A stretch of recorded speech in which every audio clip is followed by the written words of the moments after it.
Hello everyone, स्वागत है आप सभी का स्टडी राइज यूट्यूब चैनल पर। तो जैसा कि आप सभी जानते हैं, हमारी यूपी टीजीटी पीजीटी राजनीति शास्त्र, अर्थशास्त्र, समाजशास्त्र और हिंदी साहित्य की क्लासेस चल रही हैं।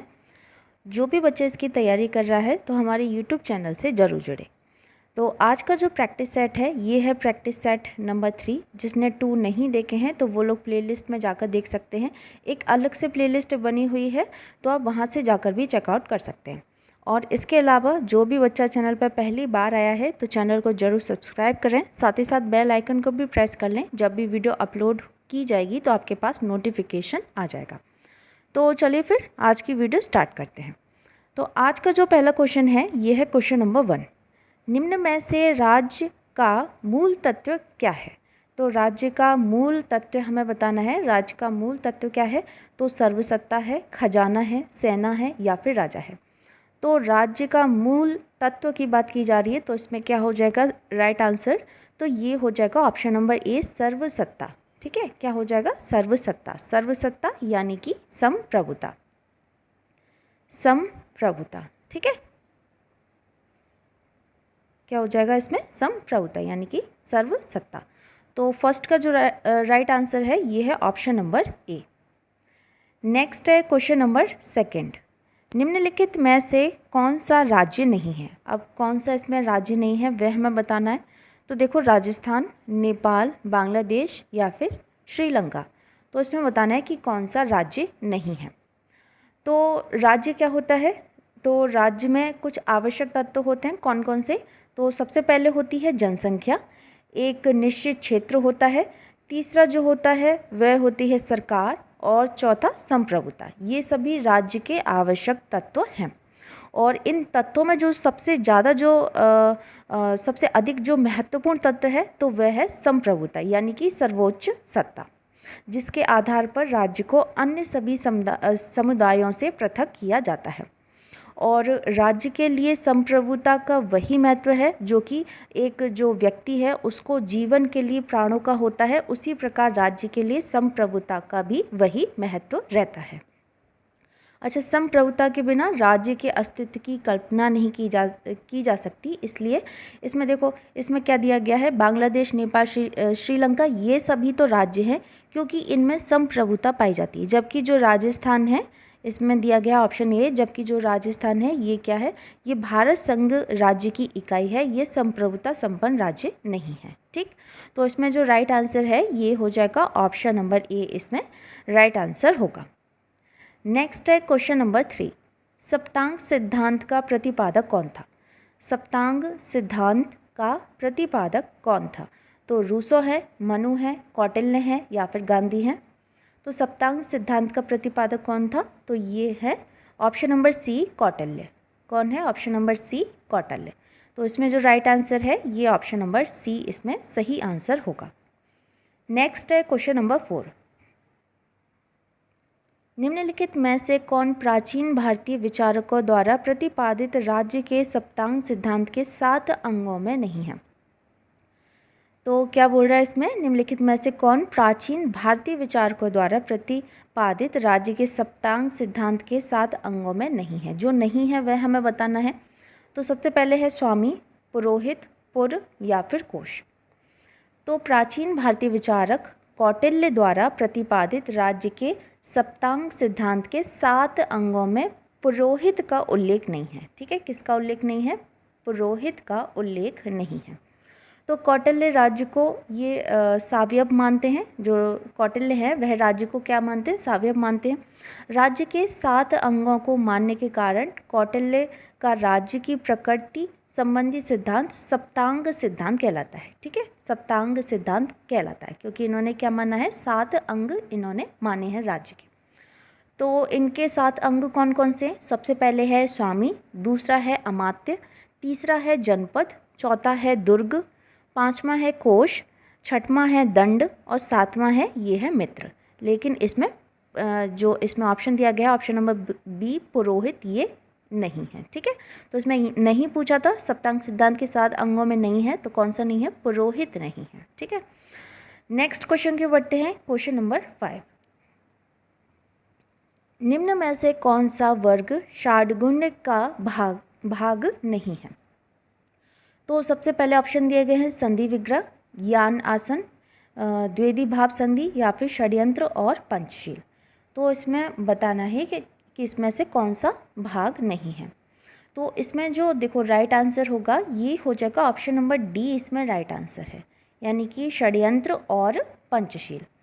तो षड्यंत्र और पंचशील ये षाड्गुण्य के भाग नहीं हैं। कौटिल्य ने विदेश संबंधों के संचालन के लिए इन्होंने 6 प्रकार की नीतियों का उल्लेख किया है। वह कौन कौन सी हैं? एक तो है संधि, दूसरी है दूसरी है विग्रह, तीसरा है इसमें आसन, ठीक है, और चौथा है यान, और पांचवा है संश्रय। पांचवा कौन सा है? संश्रय और या फिर संधि, और फिर छठवां कौन सा है? द्विवेदी भाव। तो ये 6 हैं जो कि कौटिल्य ने बताया है। तो देखो इसमें जो राइट आंसर होगा ये हो जाएगा ऑप्शन नंबर डी, इसमें राइट आंसर होगा। नेक्स्ट है क्वेश्चन नंबर 6। किसी राज्य का सर्वाधिक महत्वपूर्ण तत्व कौन सा है? सर्वाधिक महत्वपूर्ण तत्व कौन सा है? जनसंख्या है, भूभाग है, सरकार है या फिर संप्रभुता है? तो ये आप सभी को पता है कौन सा है। तो ये है ऑप्शन नंबर डी, संप्रभुता। प्रभुसत्ता या संप्रभुता ये राज्य का अनिवार्य लक्षण है या फिर महत्वपूर्ण तत्व है। इसमें जो राइट आंसर है ये है ऑप्शन नंबर डी। अगले प्रश्न के बढ़ते हैं। ये है क्वेश्चन नंबर 7। राज्य के आवश्यक तत्व हैं तो कौन से हैं? जनसंख्या, भूभाग, समुद्र, सरकार, राष्ट्रपति, संप्रभुता, राजनीतिक दल, भूभाग, या फिर आर्थिक संसाधन, जनसंख्या, सरकार, संप्रभुता, या फिर भूभाग, जनसंख्या, सरकार और संप्रभुता। तो ये राज्य के आवश्यक तत्व कौन से हैं? तो 4 बताए थे। कौन कौन से बताए थे? एक तो है निश्चित भूभाग, ठीक है, जनसंख्या, सरकार और संप्रभुता। ये चारों भाग हैं। राज्य के आवश्यक तत्व कौन से हैं? भूभाग, जनसंख्या, सरकार और संप्रभुता। तो इसमें जो राइट आंसर है ये हो जाएगा ऑप्शन नंबर डी। नेक्स्ट है क्वेश्चन नंबर 8। निम्न में से कौन राज्य का आवश्यक अंग नहीं है? अब इसमें से अंग नहीं है वह हमें बताना है। सरकार, संप्रभुता, भूभाग या फिर कानून। तो कौन सा नहीं है? तो ये हो जाएगा कानून, ठीक है, कानून नहीं है। तो 8 का जो राइट आंसर है ये है ऑप्शन नंबर डी। अगले प्रश्न के बढ़ते हैं। नेक्स्ट है क्वेश्चन नंबर 9। आधुनिक राज्य को ऐसे वर्णित करते हैं। तो कैसे वर्णित करते हैं? पुलिस राज्य, एक कल्याणकारी राज्य, एक अहस्तक्षेप राज्य या फिर एक तंत्रीय राज्य। तो आधुनिक राज्य को हम किस तरह से वर्णित करते हैं? तो ये करते हैं एक कल्याणकारी राज्य की तरह, ठीक है, एक कल्याणकारी राज्य। तो जो आधुनिक राज्य है ये कैसा है? एक कल्याणकारी राज्य है। आधुनिक राज्य कल्याणकारी राज्य की भूमिका का निर्वहन कर रहे हैं। कल्याणकारी राज्य यानी कि वेलफेयर स्टेट ये शासन की वह संकल्पना है जिसमें राज्य नागरिकों के आर्थिक, सामाजिक, राजनीतिक, सांस्कृतिक यानी कि सभी पक्षों की जो उन्नति होती है, सभी पक्षों की उन्नति में महत्वपूर्ण भूमिका निभाता है। तो इसमें जो राइट आंसर है ये हो जाएगा ऑप्शन नंबर बी। नेक्स्ट है क्वेश्चन नंबर 10। राज्य के कार्यों की परंपरागत विचारधारा के अनुसार अनिवार्य तथा ऐच्छिक 2 भागों में बांटा गया है, लेकिन वर्तमान समय में राज्य की अवधारणा के अनुसार अनिवार्य और ऐच्छिक का भेद समाप्त है तथा समस्त कार्य अनिवार्य ही माने जा रहे हैं। तो इसमें ऑप्शन दिए गए हैं। लोक कल्याणकारी राज्य, अनिवार्य सेवा राज्य, लोकतांत्रिक राज्य या फिर आदर्शवादी राज्य। तो इसमें राइट आंसर क्या होगा? देखो, राज्य के कार्यों की परंपरागत विचारधारा के अनुसार अनिवार्य तथा ऐच्छिक 2 भागों में बांटा गया है, अनिवार्य तथा ऐच्छिक, लेकिन वर्तमान समय में राज्य की अवधारणा के अनुसार अनिवार्य और ऐच्छिक का भेद समाप्त है तथा समस्त कार्य अनिवार्य ही माने जा रहे हैं। तो इसमें ये क्या हो जाएगा? तो ये हो जाएगा लोक कल्याणकारी राज्य हो जाएगा, ठीक है, लोक कल्याणकारी राज्य हो जाएगा। तो इसमें राइट आंसर क्या है? Option number A. नेक्स्ट है क्वेश्चन नंबर 11। मात्रक सिद्धांत के अनुसार परिवार का प्रमुख था। तो सबसे बड़ा पुरुष सदस्य, सबसे बड़ी महिला सदस्य राजा द्वारा नियुक्त किया गया या फिर प्रमुख पुरोहित द्वारा नियुक्त किया गया। तो ये क्या है, इसमें क्या पूछा गया है, मातक सिद्धांत के अनुसार परिवार का प्रमुख था, तो कौन हो जाएगा परिवार का प्रमुख? मातक सिद्धांत पूछा है, यानी कि मातृ सत्तात्मक में कौन होता है, तो ये होते हैं सबसे बड़ी महिला सदस्य, सबसे बड़ी महिला सदस्य। तो मातृ सत्तात्मक परिवार में वरिष्ठ जो महिला होती है, यानी कि जो सबसे बड़ी होती है, वरिष्ठ महिला मुखिया की भूमिका निभाती है। मैकलेन, मार्गन तथा जैक्स जैसे कुछ समाजशास्त्र मानते हैं कि मातृ प्रधान परिवार में माता ही परिवार की संपत्ति अथवा अन्य वस्तुओं के लेन देन में अंतिम शक्ति है। ठीक है, तो इसमें जो राइट आंसर है ये हो जाएगा ऑप्शन नंबर बी। अगला प्रश्न है क्वेश्चन नंबर 12। रक्त संबंध समाज का निर्माण करता है और कालांतर में समाज राज्य को जन्म देता है। तो ये जो कथन कहा गया है, तो ये किसका कथन है? ठीक है, विलोबी का है, मैकाइवर का है, सीले का है या फिर गार्नर का है। तो ये इम्पॉर्टेंट कथन है, ये कई बार एग्ज़ाम में पूछा गया है कि रक्त संबंध समाज का निर्माण करता है और कालांतर में समाज राज्य को जन्म देता है। तो ये जो कथन कहा गया है, ये कहा गया है मैकाइवर के द्वारा कहा गया है। ठीक है, किसके द्वारा कहा गया है? मैकाइवर के द्वारा कहा गया है। तो 12th का जो राइट आंसर होगा ये हो जाएगा option number B. Next question के बढ़ते हैं, क्वेश्चन नंबर 13। लास्की के अनुसार राज्य है, तो लास्की के अनुसार राज्य कैसा है? समाज और संघ का अधिपति, समाज का सेवक, समाज के साथ समरूप या फिर इनमें से कोई नहीं। तो लास्की के अनुसार राज्य है तो कैसा है? ये है समाज का सेवक। लास्की के अनुसार राज्य कैसा है? तो ये समाज का सेवक है ना, समाज का सेवक है। तो इसमें जो राइट आंसर है ये हो जाएगा ऑप्शन नंबर बी। अगले प्रश्न के बढ़ते हैं, ये है क्वेश्चन नंबर 14। राज्य का स्वरूप मूलतः निगम के समान है, यह कथन है। तो लास्की का है, मार्क्स का है, मैकाइवर का है या फिर डुग्बी का है। तो राज्य का स्वरूप मूलतः निगम के समान है, यह कथन किसका है? तो ये जो कथन है ये है ऑप्शन नंबर सी, मैकाइवर का कथन है। ठीक है, किसका कथन है? ऑप्शन नंबर सी, मैकाइवर का कथन है। तो मैकाइवर ने अपनी पुस्तक मॉडर्न स्टेट में, इनकी पुस्तक का नाम क्या है? Modern state.